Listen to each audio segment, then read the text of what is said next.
Di mana ya ada sebuah kasus yang terjadi di tahun 2024 yang dilakukan oleh seorang pria ini. Kasus ini ya terjadi di Kota Batam, Kepulauan Riau, yang dimana ya dirinya ini melakukan pembunuhan lantaran sakit hati. Yang katanya pelaku ini adalah teman kerja korban yang saat ini bekerja di sebuah toko sayur. Bahkan pelaku ini melakukan pemerkosaan terhadap korbannya yang saat itu melihat kalau korban ini menggunakan daster dan tidak pakai celana dalam. Yang mungkin ya buat kalian udah nggak sabar lagi untuk dengeri kasus dan ceritanya. Ya udah deh, langsung aja nih kita masuk kasus dan ceritanya. Tetap di Rangkuman Kisah Nyata.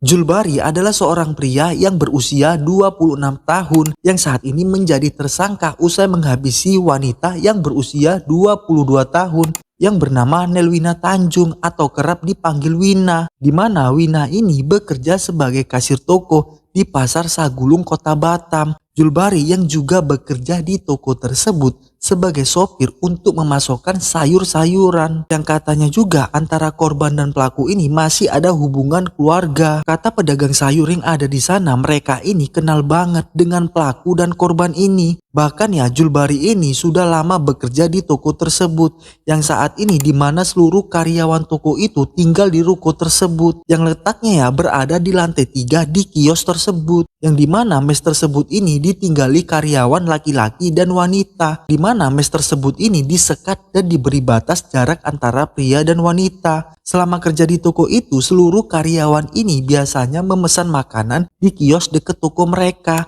Dari kesaksian ibu kios ini, mereka sering ngopi dan sambil ngisi daya baterai HP. Yang diketahui, Wina ini adalah seorang perantauan yang berasal dari Sumatera Utara, yang tepatnya di Padang Sedempuan, yang merantau di Kota Batam. Sosok Wina ini adalah wanita yang humoris yang bisa buat teman kerjanya ini tertawa. Tapi tidak banyak dijelaskan latar belakang korban dan pelaku ini. Pada Jumat 5 Juni 2024, Wina dan Julbari ini tidak terlihat, yang saat itu rekan kerja mereka ini turut mencari mereka berdua dengan menghubungi mereka. Tapi ya yang saat itu tidak ada jawaban sama sekali, yang mana pencarian Wina ini dilanjutkan sampai 6 Juni 2024. Lalu setelah tak ada hasil, akhirnya karyawan yang lain ini mencari keberadaan Wina di mes karyawan, yang mana temen Wina ini kemudian naik ke lantai kamar pria, sampai di mana karyawan wanita ini sampai di kamar tersebut. Karyawan wanita ini mencium bau aroma tak sedap yang kemudian menanyakan kepada teman pria ini tentang apa bau busuk yang tidak sedap di kamar tersebut. Yang pada saat itu yang curiga dengan bau busuk itu, kemudian karyawan wanita ini mencari di bawah tempat tidur, yang saat itu melihat di bawah tempat tidur ada rambut dan bungkusan plastik, yang ternyata itu adalah jenazah Wina yang kondisinya itu sudah mengenaskan. Saksi pun terkejut dan berteriak bahwa ternyata itu Wina yang ditemukan meninggal dunia. Setelah kejadian penemuan itu, karyawan tersebut memberitahu kepada pemilik kios tersebut. Lalu setelah itu pemilik kios ini melaporkan kejadian ini ke Polsek Sagulung, Kota Batam untuk melakukan sebuah evakuasi tentang jasad tersebut. Jenazah Wina ini ditemukan dalam kondisi mengalami luka dan kondisinya itu dalam keadaan telanjang. Usai ditemukan jenazah Wina ini, berbagai tanda tanya besar oleh pedagang sayur yang ada di sana. Siapa nih pelaku yang tega menghabisi sosok gadis cantik ini? Yang saat itu diketahui Wina ini adalah sosok yang ramah, tidak memiliki musuh sama sekali. Pedagang dan keluarga Wina ini yakin bahwa Wina ini telah dibunuh dengan secara keji, sehingga yang saat itu keluarga berharap kepada pihak kepolisian untuk menangkap pelaku pembunuhan Wina. Keyakinan pedagang di sana, Wina ini sebagai korban pembunuhan bukan tanpa alasan. Saat pertama ditemukan, jasad Wina ini penuh luka dan setengah telanjang, yang mana wajah Wina ini dibungkus plastik. Diduga Wina ini diperkosa dan dibunuh oleh pelakunya. Pedagang sekitar mengatakan juga bahwa korban ini ramah dan suka menolong. Tak ada musuh sama sekali di pasar tersebut. Bahkan teman dekat Wina ini yang bekerja di toko perlengkapan alat pancing sebelah toko sayur mereka juga menyampaikan hal yang sama, yang kemungkinan besar Wina ini dibunuh karena perbuatan cabul oleh tindakan pelaku. Sementara informasi dari pihak kepolisian, penyelidikan ini sudah menyimpulkan bahwa korban ini sebagai korban pembunuhan dan pelakunya ini sudah ditangkap, di mana polisi menangkap pelaku yang bernama Julbari yang diketahui adalah rekan kerja Wina yang bekerja di toko sayur tersebut, yang dimana pelaku ini ditangkap di Sumatera Utara. Yang sedari itu pelaku ini usai membunuh Wina melarikan diri di kampung halamannya. Dengan kondisi tangan di borgol, Julbari ini hanya dapat tertunduk malu yang saat itu digelandang menuju mobil polisi untuk dibawa ke Polsek Sagulung Kota Batam guna untuk melakukan proses hukum lebih lanjut.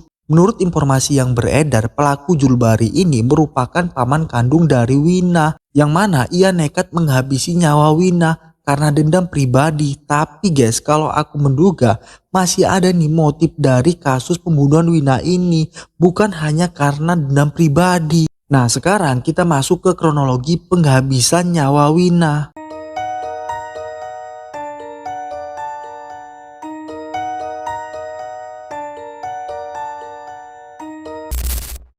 Pada Kamis 4 Juni 2024, tepatnya di malam hari, usai Wina bekerja sebagai toko kasir, di mana dirinya ini Wina naik ke lantai 3 untuk beristirahat. Setelah sampai di kamar, Wina ini kemudian memutuskan untuk mandi agar tidurnya itu lebih nyenyak lagi. Lantaran habis satu harian bekerja, badannya itu terasa agak lengket dan bau keringat, yang akhirnya dia memutuskan nih untuk mandi. Usai mandi, Wina ini memakai daster, tapi ya Wina ini tidak memakai dalaman sama sekali, di mana Wina ini melanjutkan untuk beristirahat di atas kasur. Akhirnya dia pun tertidur, yang mana siasat busuk Julbari ini masuk ke dalam kamar Wina, yang saat itu melihat kalau Wina ini sedang tidur menggunakan daster tanpa pakaian dalam. Hasrat birahinya itu tiba-tiba memuncak melihat Wina yang tertidur dengan menggunakan daster dan tidak pakai celana dalam. Kemudian Julbari ini meraba-raba tubuhnya Wina hingga sampai kemaluannya. Wina yang tertidur pun langsung tersadarkan diri, yang merasa ya tubuhnya itu dipegang-pegang oleh orang. Wina pun kaget ya melihat Julbari ini yang posisinya memegang dan melecehkan dirinya. Wina pun spontan ini berteriak untuk meminta tolong, dikarenakan ya tidak mau orang lain tahu Julbari ini memukul Wina dan mencekik korban. Lantaran cekikan itu begitu keras, Wina akhirnya tak sadarkan diri. Setelah Wina tak sadarkan diri ya, Julbari ini mengangkat korban ke dalam kamar pelaku. Julbari yang tak kuasa melihat Wina tak tertahan lagi melihat Wina memakai daster dan tidak pakai celana dalam, yang mana nafsu birahi Julbari ini tiba-tiba memuncak. Julbari pun melakukan pemerkosaan terhadap mayat Wina yang kondisinya itu tidak bernyawa lagi. Puas dengan aksi bejat tersebut, kemudian pelaku ini membungkus kepala korban dengan menggunakan plastik dan menumpukan jasad korban di atas kasur. Yang saat itu ya pelaku ini sudah diamankan oleh pihak kepolisian. Polisi mengamankan Julbari di Sumatera Utara. Setelah dimintai keterangan, pelaku ini mengaku sakit hati kepada korban.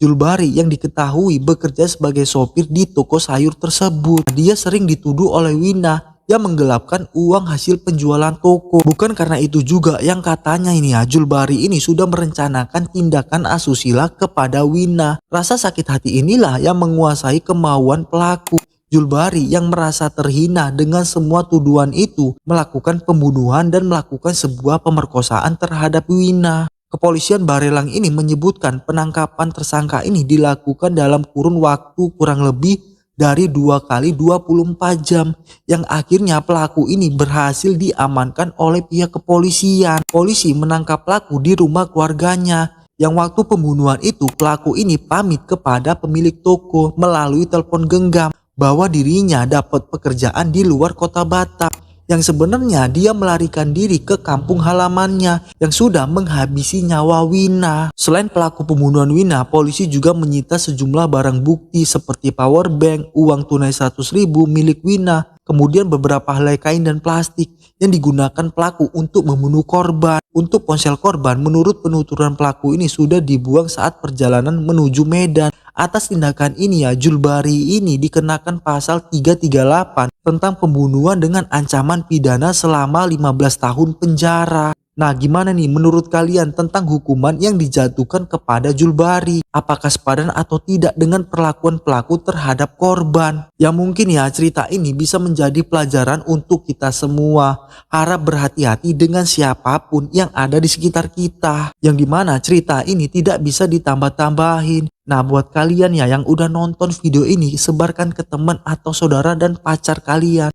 Nah, gimana nih tanggapan kalian tentang kasus yang satu ini? Tulis di kolom komentar.